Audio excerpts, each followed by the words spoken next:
Good afternoon S किचेनर बंधुरा S किचेने सबाइके स्वागत। आज आमी बानाबो भेज फ्राइड राइस, एकदम अनुष्ठान बाड़ीर मतो झरझरे फ्राइड राइस। ताहले चलुन देखे नेওয়া যাক। तार जोन्नो निये निচ্ছি 1.5 কাপ परिमाणे बासमती चाल। এই চালটাকে বেশ কয়েকবার ভালোভাবে ধুয়ে যতক্ষণ না পরিষ্কার জল আসবে ততক্ষণ পর্যন্ত ধুয়ে 1 ঘন্টা ভিজিয়ে রাখবো। আর চালটা ধোয়ার সময় অবশ্যই আলতো হাতে আস্তে আস্তে করে ধুয়ে নিতে হবে। দেখুন পরিষ্কার জল এসে গেছে। এবার একটা ঢাকনা দিয়ে 1 ঘন্টা রেখে দিয়েছি। 1 ঘন্টা পরে চালটা কিন্তু অনেকটাই ভিজে গেছে। এবার একটা মিডিয়াম ফ্লেমে কড়া বসিয়ে কড়াই পর্যাপ্ত পরিমাণে জল দিয়ে হাফ চামচ তেল এবং হাফ চামচ লবণ দিয়ে দিচ্ছি আর 1 টুকরো লেবুর জুস দিয়ে দিচ্ছি। জলটা যখন ফুটতে শুরু করবে তখন চালগুলো জলের মধ্যে দিয়ে দেব বয়েলড হওয়ার জন্য। চালটা বয়েলড করে নেব 80%। দেখুন চালটা বয়েলড হয়ে গেছে। এবার একটা ছাঁকনি দিয়ে ছেঁকে নিয়ে ঠান্ডা জল দিয়ে রেখে দেব। এবার এদিকে আমি ভেজিটেবলগুলো কেটে নিচ্ছি।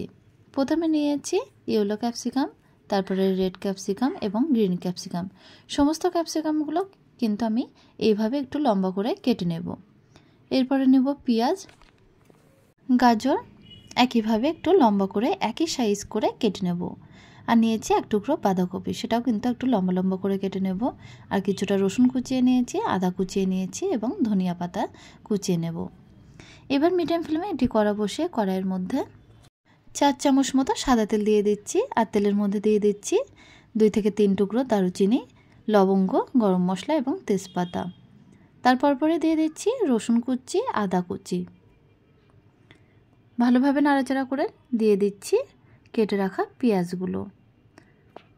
এরপরে দিয়ে দেবো অল্প পরিমাণে কাজু বাদাম। কাজু বাদামটা দিয়ে কিছুক্ষণ পরে দিয়ে দিচ্ছি ভেজিটেবলগুলো। ভেজিটেবলের মধ্যে গাজর যেহেতু একটু শক্ত প্রকৃতির, সেজন্য গাজরটা কিন্তু আগে দিয়ে একটু হালকা করে ফ্রাই করে নেব।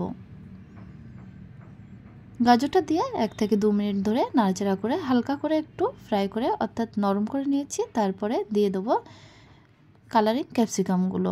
কালারিং ক্যাপসিকাম যদি বাড়িতে না থাকে তাহলে যে কোনো এক রকম ক্যাপসিকাম দিয়ে খুব ইজিভাবে এই ফ্রাইড রাইসটা আপনি বানিয়ে নিতে পারেন। কয়েক মিনিট ধরে নাড়াচাড়া করে যখন ক্যাপসিকামগুলো নরম হয়ে গেছে তখন দিয়ে দিচ্ছি বাঁধাকপি। আর এই সময় দিয়ে দেবো হাফ চামচ লবণ আর হাফ চামচ গোলমরিচের পাউডার। মশলাগুলো দিয়ে বেশ ভালোভাবে ভেজিটেবলের সাথে নাড়াচাড়া করে নেব, অর্থাৎ 40% ভেজিটেবলগুলো ফ্রাই করে নেব।